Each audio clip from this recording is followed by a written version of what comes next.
Can you describe the design process? Ooh, yeah. It depends what you're doing. The first thing, and most of us don't do enough of it, is research. Absolutely, it's critical. In fact, people think you sit down and look at a blank page. If you do that, you're finished. You have the hope. So what designers today will tend to do is they will look at visual material. And it's actually, funny enough, it's precisely the same in set design, because you work with set designers over the years, and they're coming to do a set. You talk to the director, you talk to the producer, that happens quite early on. And then you have got to go and immerse yourself in whatever the visual language of the production is. And if you were doing a book, it would be the same. You'd have to immerse yourself in that, or any piece of design. And something out of all the material he looks at starts to trigger ideas.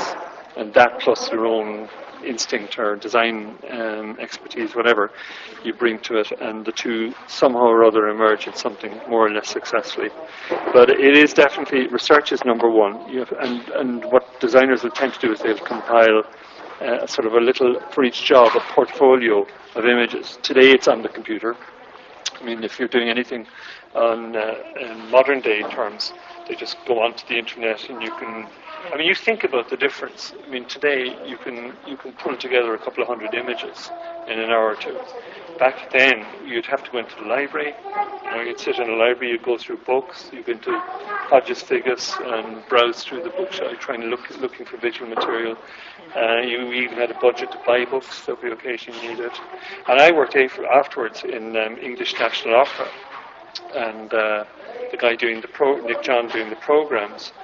He would have gone out every single time a new production came along into the London Library, Mary Evans Picture Library, gathering visual material, stuff like that. I would do my own, and we'd end up with a kind of a mini library of material. Yeah. And if you don't have that to work with, it's a big problem, huge problem. It's very hard. But eventually something comes out at the end like that. And then obviously this is a major part, doing these little things. And these are quite, I mean, that for example is quite late stage. The first part of the process is you take a piece of any piece of paper and you do a quick rectangle and scratch in a few things on it, and you do that a few times. And those thumbnails, literally, they're thumbnails for obvious reasons, they are kind of exploring in your head what the possible approaches could be. So if you think I could take that approach or that approach, then you have to try and quickly sketch, and you say which is the most promising of these. And somebody else looks at it and all they see is a scratch on a piece of paper. In your head, you're applying, it's just an aide-memoire, like you're just kind of thinking, well, that would be that image there, and the type would be like that, and you can remember some typographic reference. For example, like 1930s or whatever, style lettering.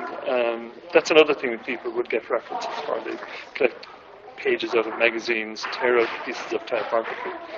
And actually, if you go, I don't know if you've ever been to an art school, what all students do today is, over the course of their time in school, they put together a reference material portfolio. So by the time they leave, they've got kind of books and books and books, scrapbooks full of typographic examples taken out of magazines, books, and various other things, or phone shots that they've taken and printed. It's otherwise you're working in a vacuum. And I think that's the most important thing to say. Research, number one. Scratchy little drawings, number two.